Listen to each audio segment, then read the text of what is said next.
Hi guys. ఒకరోజు రాత్ర ఈ ఎస్ప్లేటరీ కోడ్ 10 పేజెస్ ఆఫ్ కోడ్ ఉంటే 5 పేజెస్ ఆఫ్ కోడ్ రాశాను. రాత్రి 11:34కి స్టార్ట్ చేస్తే 1:30 AM కంప్లీట్ అయింది అని పెట్టాను కదా. తర్వాత మిగిలిన కోడ్ అంతా కూడా ప్రాక్టీస్ చేశా.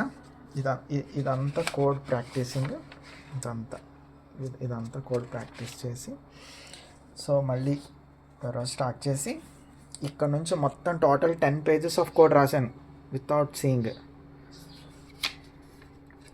చేస్తే ఇక్కడ ఒక మిస్టేక్ వచ్చింది.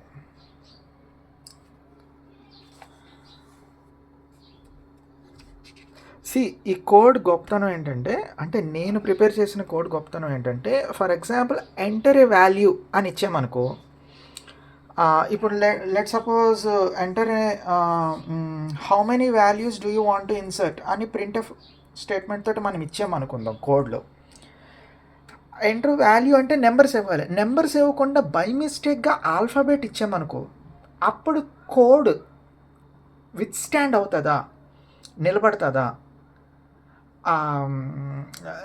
లేదంటే ఇప్పుడు చూడండి, మన వాల్యూస్ ప్లేస్లో బై మిస్టేక్గా ఏదైనా క్యారెక్టర్స్ ఇచ్చామనుకో, ఎంట్రీ వాల్యూ అని అడుగుతుంది కోడ్. మనమేమో ఆ వాల్యూ అంటే ఇంటిజర్స్ ఇవ్వాలి కదా, ఎందుకంటే వై బికాస్ ఇక్కడ మనం డిక్లేర్ చేసింది ఇంట్.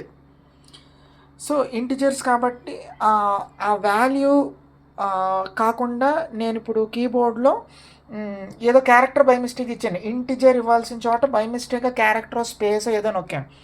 అప్పుడు కూడా కోడ్ విత్ స్టాండ్ అయ్యి నువ్వు invalid I will show you. ఇదిగో ఇక్కడ చూడండి, పొరపాటున రాంగ్ ఇన్పుట్స్ ఇస్తే invalid input, please enter 1 integer only అని కూడా చెప్తుంది కోడ్. సో బై మిస్టేక్గా క్యారెక్టర్స్ ఇంటిజర్ ప్లేస్లో అంటే ఏజ్ అనే కాలంలో ఆల్ఫా బెట్స్ ఏమైనా పెట్టామనుకోండి, ఆ వెబ్సైట్ విత్ స్టాండ్ అవ్వాలి కదా. సో అది ఆ యాంగిల్లో కూడా ఆలోచించి నేను ప్లాన్ చేశాను అనమాట. ఇక్కడ ఈ స్టేట్మెంట్స్ చూస్తున్నారా, ఎఫ్ గెట్స్ అండ్ నేను ఒక ఇంట్రెస్టింగ్ ఒక ఇన్స్ట్రక్షన్ చూపించాలి. ఈ ఇన్స్ట్రక్షన్ ఎప్పుడైనా చూసారా? Continue semicolon. Continue is a keyword. Okay, పొరపాటున మనం ఇన్పుట్ ఇస్తున్నప్పుడు ఇన్ కేస్ కీబోర్డ్ ఇన్పుట్ తీసుకోలేదనుకోండి, మన కంటిన్యూ అని ఇవ్వగానే ఎగైన్ వైల్ లూప్ మళ్ళీ రన్ అవుతుంది.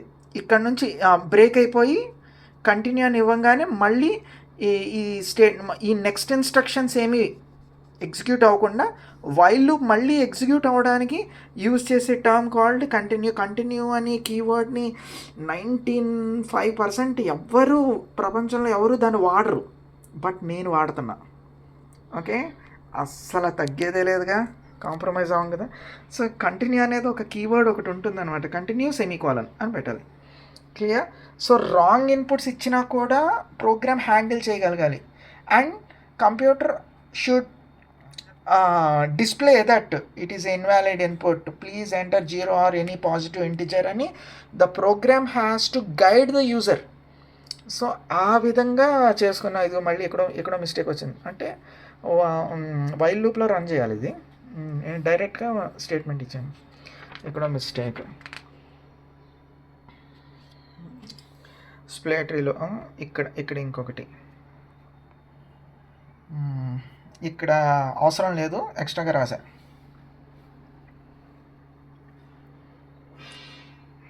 మెనూ చాయిస్ అనమాట. మనం నీకు ఇన్సర్షన్ కావాలంటే ఇన్సర్షన్ వెళ్తాం, సెర్చ్ కావాలంటే సెర్చ్కి వెళ్తాం, డిలీట్ కావాలంటే డిలీట్కి వెళ్తాం. కానీ ఇక్కడ నువ్వు డిలీట్ అయినాక నువ్వు మళ్ళీ నాకు ఇన్సర్షన్ కావాలన్నా కూడా నువ్వు మళ్ళీ చాయిస్ తీసుకోవచ్చు అనమాట. అలాగొక మెనూలాగా క్రియేట్ చేశాను.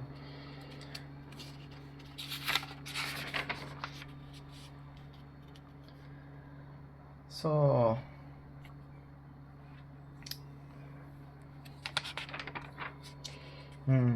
ఇది లెఫ్ట్ రొటేషన్ కోడ్, ఇది right rotation code. I always tell you, left rotation అంటే 90 వెళ్ళి 80లోకి వెళ్ళదు. Okay, 90 will not move in to 80's place. Actually 80 will come down, okay, to 90's left position. See, that is actual rotation will be. నేను అది ఎక్కడో రాసా, ఇదేంటిది left rotate కదా. Yeah ఇది ఇక్కడ చూసారా, 90 will not going to upside, okay, of 70's child. The parent of 90 will come down to the child of 90. So చూస్తున్నారా, after rotation 90 will went to parent and 80 has become the child to 90.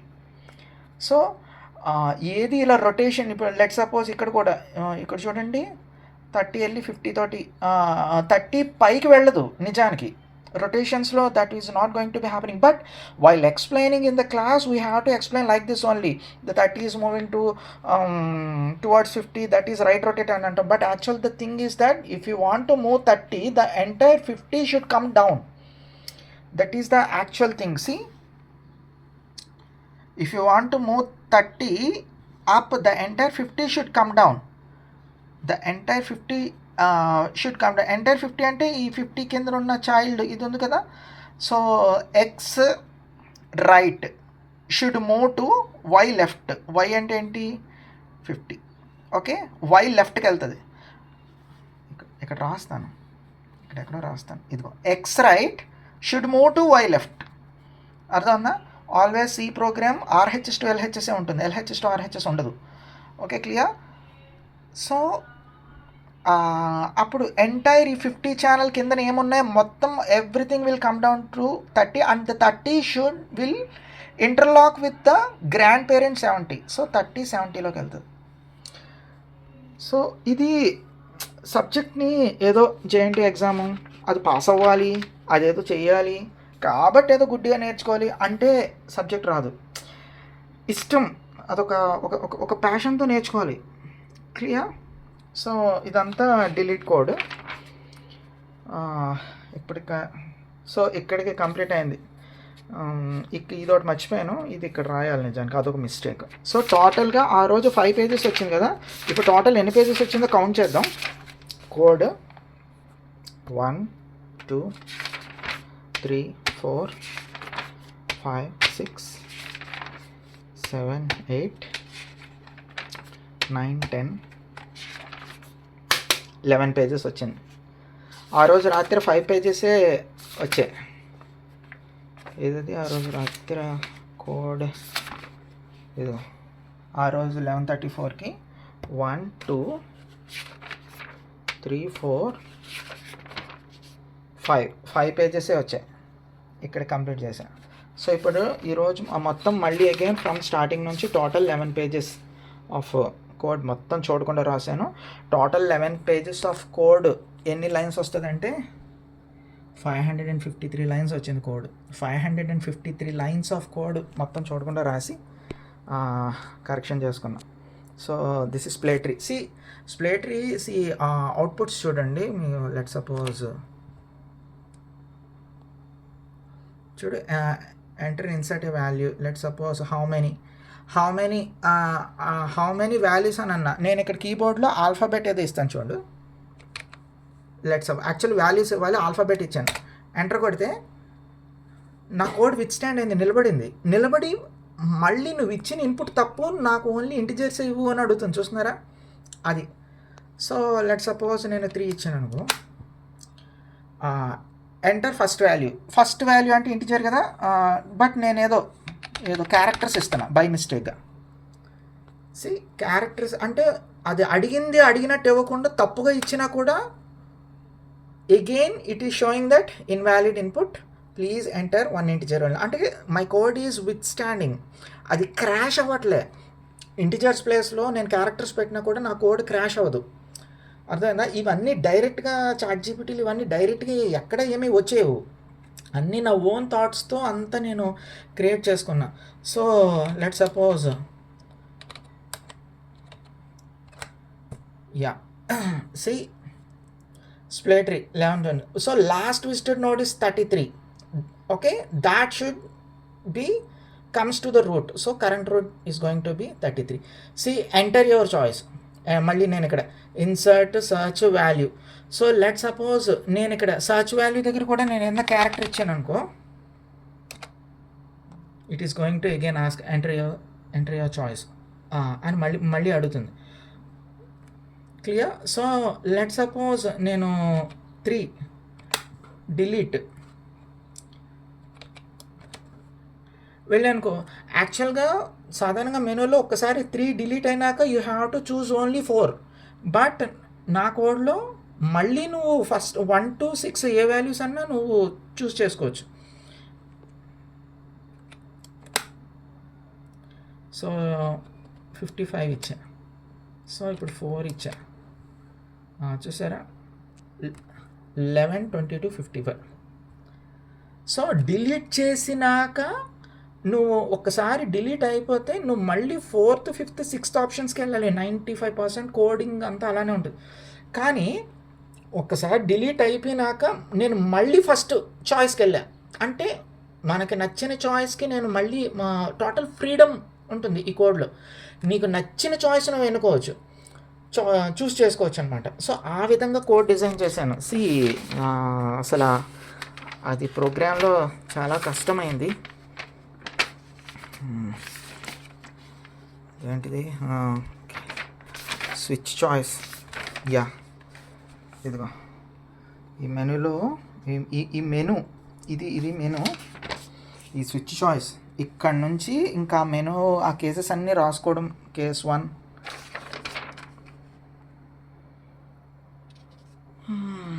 Case 2, case 3, case 4, case 5, case 6 అదన్నా. So case 6 exiting splay program. So 6 press చేస్తే exit అవ్వాలి code. ఇప్పుడు నేను చూడండి, enter your choice 6 నొక్కంగానే ఏమని print అవ్వాలి? Case 6 నొక్కంగానే ఏమని print అవ్వాలి? ఎగ్జిట్ స్ప్లే ట్రీ ప్రోగ్రామ్ అని. కోడ్ ఎలా ఎగ్జిట్ అవుతుంది, how it is going to B execute అంటే, నేను ఇక్కడ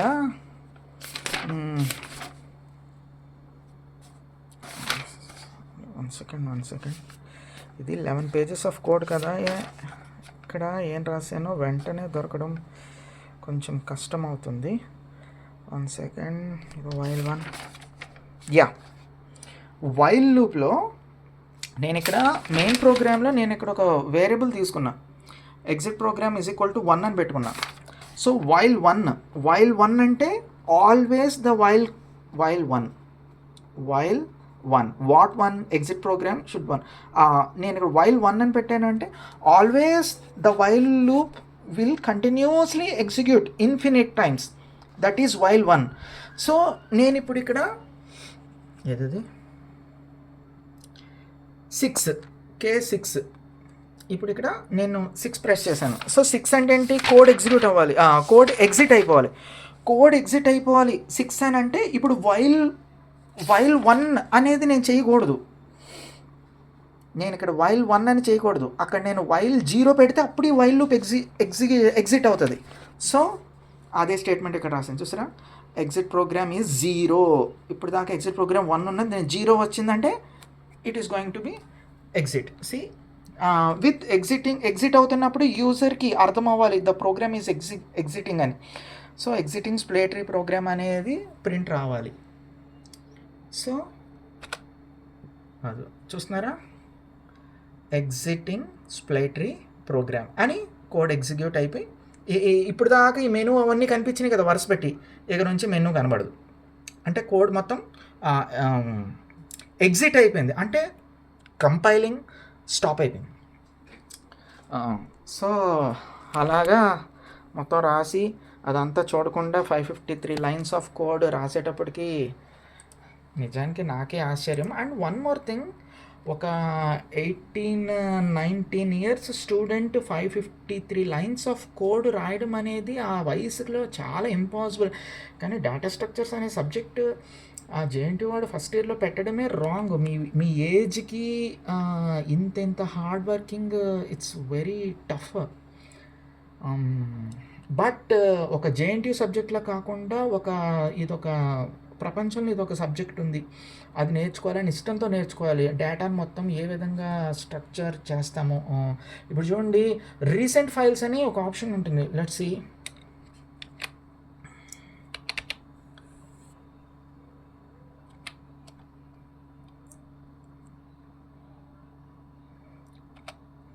రీసెంట్ అని నొక్కామనుకో, సి రీసెంట్గా ఏమేమి మనము ఫైల్స్ యూజ్ చేస్తున్నామో ఆ రీసెంట్ ఫైల్స్ అన్నీ ఇందులో వస్తాయి. అంటే చివరగా ఏ ఫైల్ యూజ్ చేసామో that file will comes to the top. అదే స్ప్లే ట్రీ, అదే స్ప్లే ప్రోగ్రాంలో కూడా అదే. సో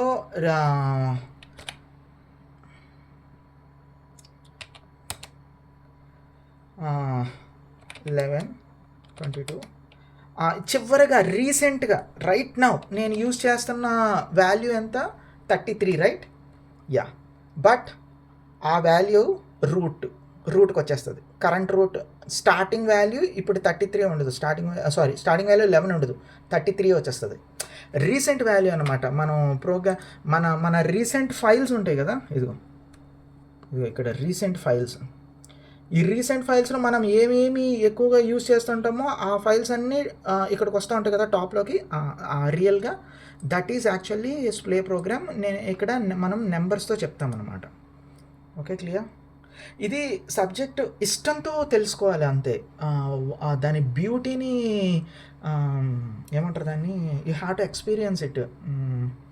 సో అప్పుడు then you will feel interest. అంతేగాని ఇదో సబ్జెక్ట్ ఉందా, ఇదో ప్రోగ్రామా, అదే మనకి ఎందుకు వచ్చింది జేఎన్టీ సబ్జెక్ట్ అయిపోయింది కదా అని దరిద్రమైన ఎదవలు, చదువు అంటే ఎందుకు ఇష్టం లేని వాళ్ళు, పేరెంట్స్ని మోసం చేసేవాళ్ళు ఆలోచిస్తారు. అలా కాకుండా నిజంగా అసలు ఇదేంటి, నేను ఎందుకు, నాకు లక్షలు పెట్టారు పేరెంట్స్, పెడతారు, బోల్డ్ డబ్బులు ఖర్చు అవుతున్నాయి, అసలు ఈ జ్ఞానం ఏంటి, చదువు ఏంటి, ఇదేంటి అని ఆ క్యూరియాసిటీ తోటి తెలుసుకునే వాళ్ళకైతే నా వీడియో ఓపిక్గా మీకు అర్థమవుతుంది. Anyways, thank you guys. టోటల్గా నేను ఈ టైంకి కంప్లీట్ అయింది. ఇప్పుడు వచ్చి కరెక్షన్ చేసుకున్నా. Thank you.